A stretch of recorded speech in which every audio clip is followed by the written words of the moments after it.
Yo, this is it. I'm Mr. Faye. You listen to Attack of the Beats on IllMuzik.com. 5 beats, 5 reviews. That's what I do. And before we get into it, first of all, I got to mention that we have the Beat This competition coming up. It's November 7th and 8th. And 7th are the signups. 8th's when the beats go up. But this time there's no theme, so make sure you get in on that if you want to compete and all that. And we've had some themes the past while, so I thought let's throw in a no theme and get that going and see what happens. So, yeah, beat this. All right, so let's get into it right away. First up, we got These Beats with Flowetry. Let's check it out.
Alright. Okay, so that was These Beats with Flowetry.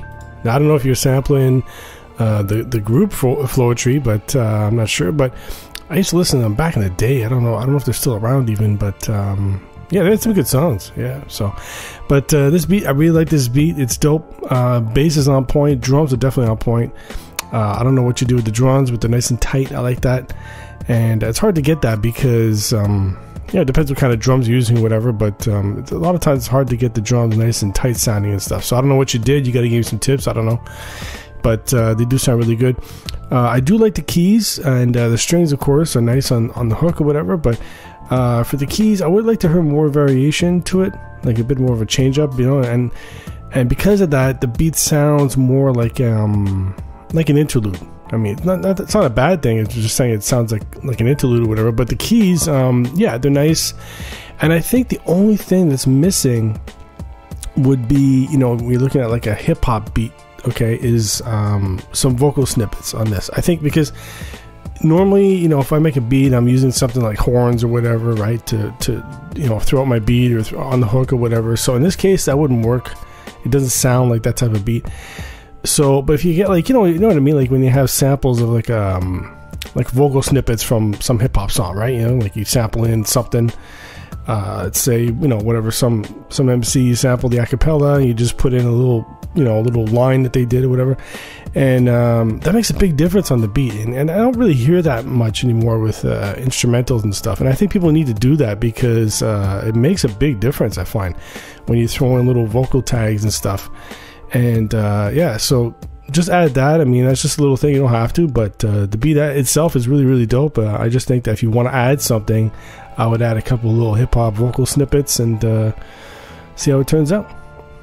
Alright, so next up we got Jay Davis with Insecure. Let's check it out.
All right. Okay, so that was Jay Davis with Insecure. All right, so for this one, this is a really nice beat. I like that. I mean, the synth work is really good. The drums, the low end. I mean, the change ups. You know, it's a really well done beat. Especially that synth, it's really, really good. Like, it really catches you. Like, it turns the whole beat into a real head nodder. You know, so so no problem with that. I mean, definitely, it's a nice synth and all that. I think the main thing. The only thing really that I'm just gonna pick at is the snare.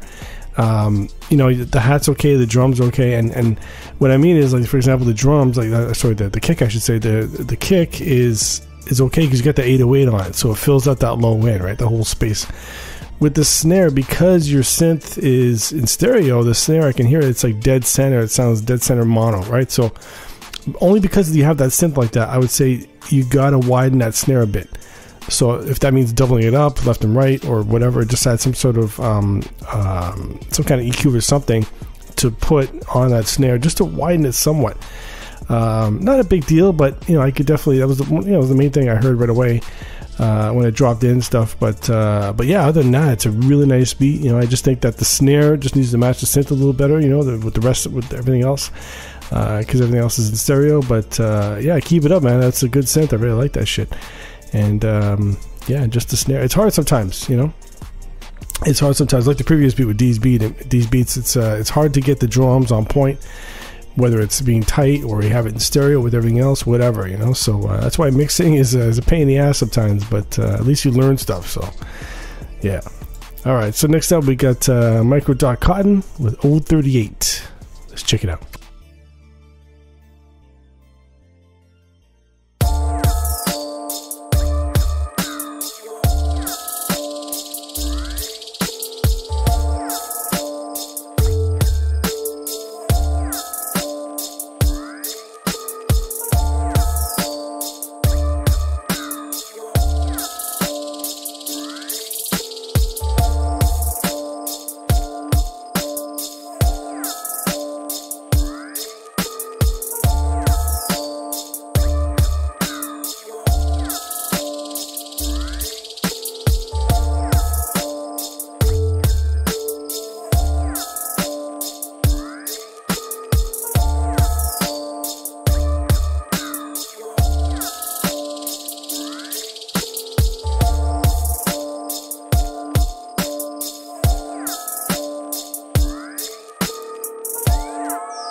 All right. Okay, so that was Michael Dot Cotton with Old 38.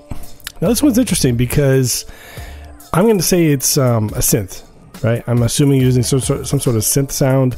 That's what those weird sounds coming in and out and all that stuff, and it really works. It's nice. I like that. Okay, it sounds kind of weird and all that, but it definitely carries the whole beat. So that's dope for sure. The drums are definitely on point. Except I just think with this type of beat, I think your snare needs some reverb for sure. Because you might have some on there. I don't really hear it, but oftentimes I'll tell people put some reverb on that snare, and like a big reverb, not like an infinite reverb or whatever, but just something big, because it fills out the whole space. And this is that type of beat, it sounds like sort of like a spacey beat. So do that with your snare, and it's going to bring life to it, because sometimes you have a synth that sounds nice, it's airy and spacey, whatever, but then you got these drums that are just kind of dead center and mono, whatever. So you want to liven it up a bit or whatever. So just try that with the snare. And even though you do have some change-ups on the synth and all that stuff, I was expecting probably about 8 bars in, I guess, I was expecting some strings to come in just to complement that synth, because I was just expecting it, whatever, but you just kept it going with the synth, so it's okay. It's just that I just think you should add some strings to that, and it would just make it a little bit better. And give it a shot. All right, so next up we've got Silence with Trick or Treat. Let's check it out.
All right. Okay, so that was Silence with Trick or Treat.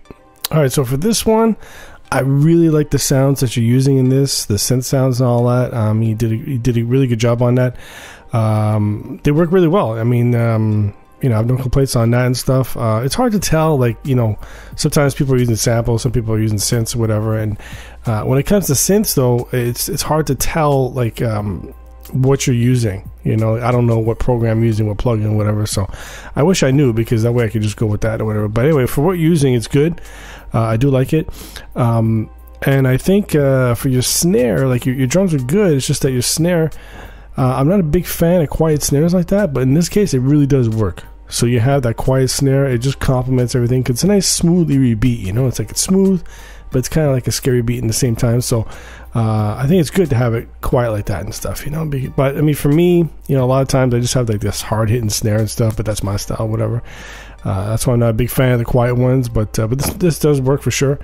I think my only complaint though is the low end, for sure, because the bass, you just have that long bass tone all the way through and stuff. And the thing with that is that when you have the bass constant like that, it does work sometimes, but it depends what it is. And the main thing for me is that I don't like it because I'm thinking of the listener. When they listen to this beat, it's going to tire their ears out, right? I mean, that goes for any instrument, really. I mean, but especially a bass, like it gets kind of nauseating, I guess.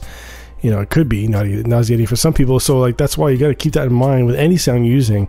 You don't want it to be repetitive or like this nasally sounding beat or sound or whatever, you know. So that's why you got to always think of the listener. Like, is this sound annoying to them or what? You know, so yeah. So definitely do something with the bass. Like you could just have like a bass note every other bar or something like that, or just a simple bass line or whatever, but definitely not the constant tone. I'm not a big fan of that, you know, and I think that's why a lot of guys today, they'll use the 808. They used to use an 808 like on the kick, on every other kick or something like that, you know, so try that or whatever, but definitely I wouldn't use the tone like that. But the rest is really, really nice, good synth, and good drums.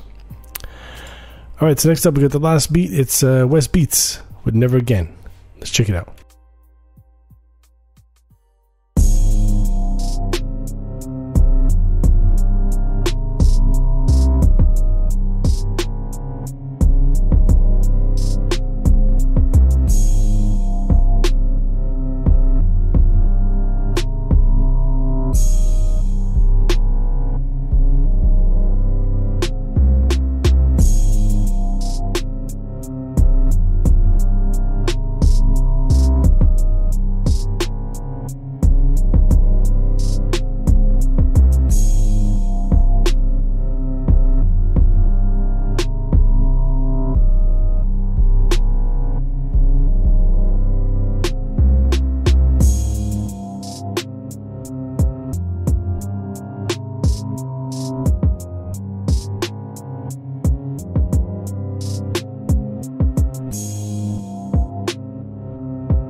All right. Okay, so that was West Beats with Never Again. So this is a scary beat here. I don't know if you used that in the Halloween theme for Beat This. I'm not sure, but anyway, you should have. It's a scary beat, but anyway. But the thing with this is the drums. I'm not a big fan of patterns like that, you know, and because I always pictured, you know, like something like this, for example. You take the drums out, you still have all that music, and you put in a regular, you know, like kick snare pattern, right? You do a regular drum track like that, and to me that brings much more life to the beat. Now I know not all the beats should be like that or whatever, but I just think it sounds better that way, you know. It just gets people's heads nodding and all that stuff, rather than something like this where you have this stuttering pattern with pauses and stuff, you know. So but I mean, hey, you know, to each his own or whatever. For the music, I do like it. It's nice and eerie. Although it does sound distorted, so I don't know if that's on you or if that's from the plugin that you're using, from the synth or whatever. So, because I know some plugins are like that, where you load up a sound and it just gives you like, it's distorted, right? It's an overdrive. So just be careful on that with the overdrive or the distortion or whatever. But I do like it. It's nice and eerie. The only thing missing, is to have another lead synth on top, like something smooth. Like, trust me, if you put something smooth on top, like let's say some smooth keys, just like a one note thing, you know, like not one note, but like one chord, you know, every so often, just at the beginning of the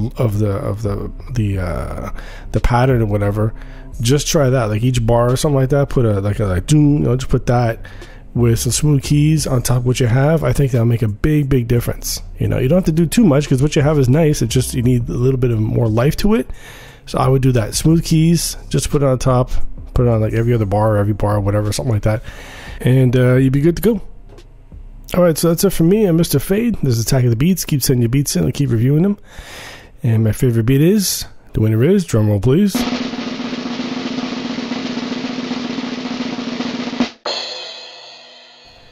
Jay Davis with Insecure. Let's check it out.